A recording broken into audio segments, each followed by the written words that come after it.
Hey my friends, it's Dave Slomka and welcome to a new episode of Dave's I Believe in You, where you can find expert guidance from the sources that I've been learning from and a community of people like yourself who want to grow and change. So let me be your encourager. With God, your life can be better. You can change. Your best days are still ahead of you. I believe in you. Please, it would be so helpful if you would share this podcast with 3 friends who want to grow and change and help them move forward in their lives and make a difference in our world. And with that, let's get started. We all get comfortable listening to people who think like us, come from a similar background, and maybe aren't too far away from what we enjoy. And so when I first listened to Pastor Stephen Furtick years ago, I didn't like it. I wanted to turn it off. Stephen Furtick is a pastor, he's a songwriter, he's a New York Times bestselling author. And then as the founder and lead pastor of Elevation Church, he's helped to grow it into this multi-site global online ministry through their music and streaming and television and worship. But his style was so foreign to me, and his energy and his enthusiasm kind of reminded me of preachers who have been mocked regularly in the movies and TV shows that I've watched. It was very uncomfortable. Realizing that, though, I decided to push through anyway, because I believe we need to hear from people who are different, people who think differently than us, and that challenges us to grow and learn. What I found was a speaker that I now go back to often for his depth of insight and his passion for God. And that realization from listening to Stephen Furtick and Elevation Church really pushed me to listen and learn from lots of other sources, some I connect with and others that sometimes put me off. I do want to say that in listening to other sources, I have to put what they say through a filter, a basic filter, what I believe from my standard of truth, for me, the Bible. And you're going to need to do the same. At this point in my life, I am familiar enough with the Bible to filter most things as I listen to them. But sometimes I still need to stop and do some research, some thinking, and some praying. And you're going to need to do the same. Just be careful not to put too fine a filter in place, or you're not going to let anything new come in. And that's important because today's podcast is all about truth. We get held captive in our thinking and our behavior by lies. And those lies keep us from changing and growing and becoming the God-directed best version of ourselves.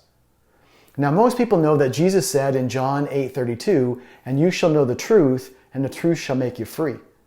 But we take that verse out of context and we think we know the truth and so we're free. And then we struggle with being captive and held back in our lives.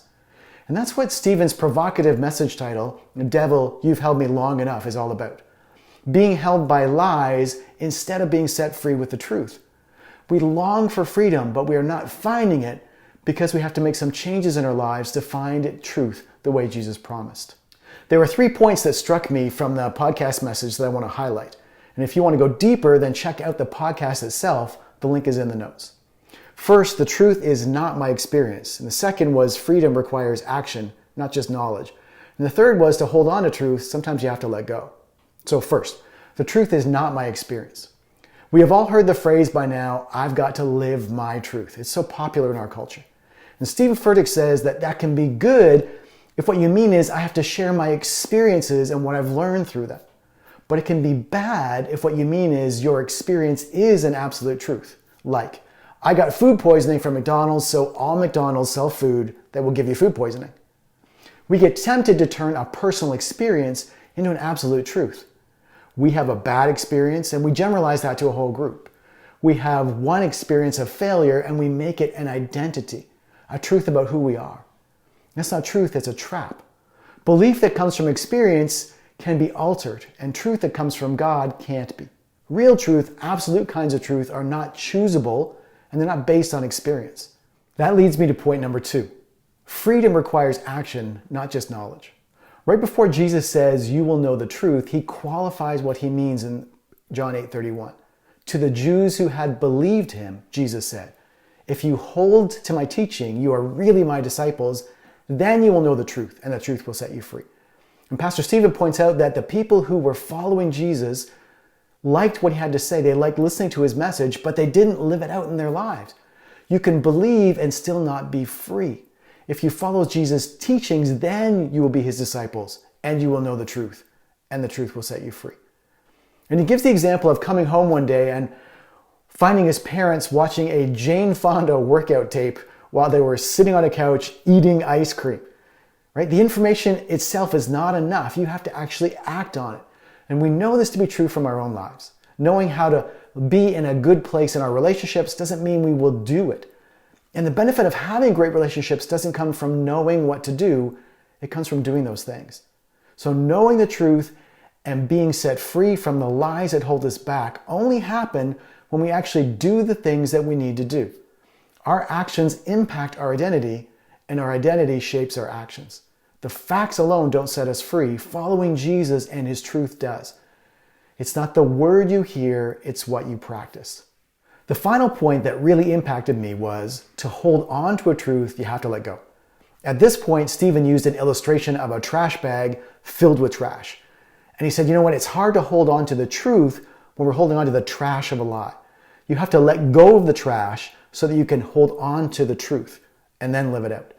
We know what we need freedom from in our lives, but belief in Jesus doesn't automatically give us freedom. We have to hold on to his teaching. And to hold on to Jesus' teaching, we have to drop the trash. And sometimes we think the trash is the truth. We believe the lies from our experiences, from our thinking, from the people around us. And if the truth can set you free, that a lie can keep you bound. Sometimes the old things that need to be released are trash in order to grab the truth. Now, as we move forward with changing and growing, we can own our part from our failures. That's okay.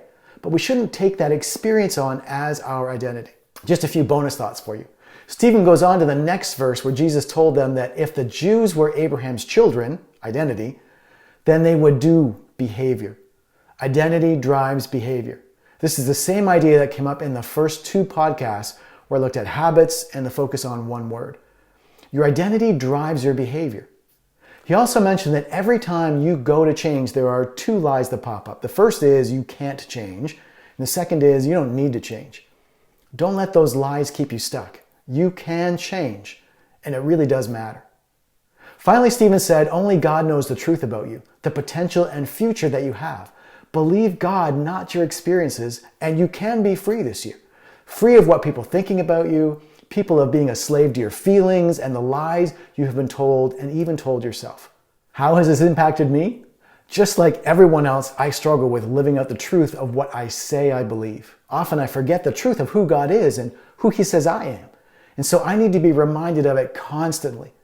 That image of dropping the trash to hold on to the truth is so powerful. And honestly, I listen to Stephen Furtick because I need to regularly be reminded of God's truth about me and how to live. And after being a pastor for decades, I have watched as people listened to the information about Jesus and said they agreed with it, but they never made a change to actually live it out. And then they wonder why they don't experience the life change and the freedom Jesus promised. The more I follow Jesus' teachings in my life, paradoxically, the more freedom I have. It reminds me of the quote from G.K. Chesterton. The Christian ideal has not been tried and found wanting. It has been found difficult and left untried. We just don't live it out. We don't follow through and actually live out the things we know we need to do.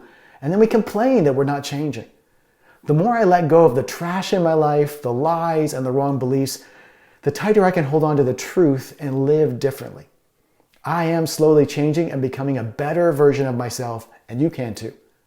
In 2 weeks, my next episode will be about looking at health and productivity habits from the Brendan Show podcast. Some very practical and insightful information that you won't want to miss. Until then, make sure to check back at daveslomka.com and share the episodes with 3 people that you think this would help.